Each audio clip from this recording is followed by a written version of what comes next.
Tanur തണൽമരം foundation 200ഓളം വിധവകൾക്ക് പർദ്ദയും അനാഥർക്ക് ഭക്ഷ്യക്കിറ്റുകളും കൈമാറി. Trust ഓഫീസിൽ വെച്ചായിരുന്നു ചടങ്ങ്.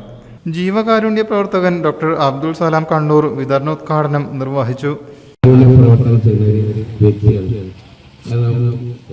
ഭിന്നശേഷി മക്കള്, ഓട്ടിസം മക്കള്, അതുപോലെ അഗതി മക്കൾ, ഇതൊക്കെ അവിടെ പോയി അവരെ ശാരീരികമായിട്ടും സാമ്പത്തികമായിട്ടും സഹായിക്കുന്ന ഒരു വ്യക്തി കൂടിയാണ്.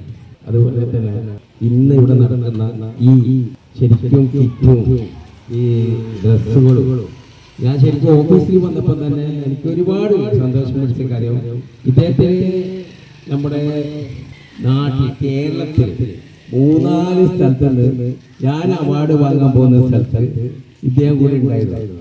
ഇദ്ദേഹത്തിന് ശരിക്കും പറയുകയാണെങ്കിൽ ഈ ഭിന്നശേഷി മക്കളെ മാറോട് കെട്ടിപ്പിടിച്ച് ജീവിക്കാനുള്ള ഒരു ആഗ്രഹമുള്ള വ്യക്തിയാണ്.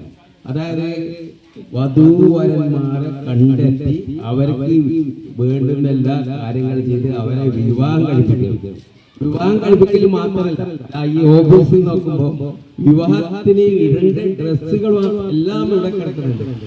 അതുപോലെ ഇവർക്ക് ശരിക്കും തിരുവനന്തപുരം വൈക്കം മുഹമ്മദ് ബഷീർ അനുസ്മരണ അവാർഡ് ഇദ്ദേഹം വാങ്ങിയിട്ടുണ്ട്. സുജിത ഓലപ്പീടിക സ്വാഗതം പറഞ്ഞു. തണൽമരം ഫൗണ്ടേഷൻ ചെയർമാൻ മുസ്തഫ താനൂർ അധ്യക്ഷനായി. ട്രോമ കെയർ അബ്ബാസ് താനൂർ മുഖ്യപ്രഭാഷണം നടത്തി. പൊതുപ്രവർത്തകരായ രവി മോരിയ, അബൂബക്കർ തിരൂർ, ഷംസുദ്ദീൻ ചിറമംഗലം, റസാഖ് താനൂർ, ജാഫർ താനൂർ, ഷർഫുദ്ദീൻ പൊന്നാനി, മുബീന തിരൂർ, സുബൈദ താനൂർ എന്നിവർ സംസാരിച്ചു. ഓണത്തോടനുബന്ധിച്ച് നിർധനർക്ക് വസ്ത്രവും ഓണക്കിറ്റുകളും നൽകുമെന്ന് ഭാരവാഹികൾ പറഞ്ഞു. ഫൗണ്ടേഷന്റെ നേതൃത്വത്തിൽ മാസം തോറും 50ഓളം വിധവകൾക്ക് അരി വിതരണവും നടന്നു വരുന്നുണ്ട്. News bureau, Tirur. നമ്മുടെ കുബൂസ് അത് നമ്മുടെ ഗൾഫിൽ കിട്ടുണ്ടായിരുന്ന കുബൂസില്ലേ, നിനക്കിഷ്ടപ്പെട്ട ആ കുബൂസ്.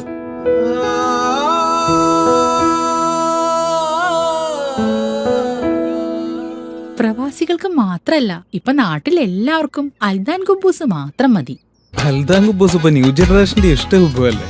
ഷുഗർ ഉണ്ടെങ്കിൽ ഗോതമ്പിന്റെ കുബൂസ് ആവാട്ടോ. മലയാളിയുടെ ഭക്ഷണ താല്പര്യങ്ങൾക്ക് ഇനി പുതിയ സ്വാദ്. അൽദാൻ ലെബനീസ് കുബൂസ്.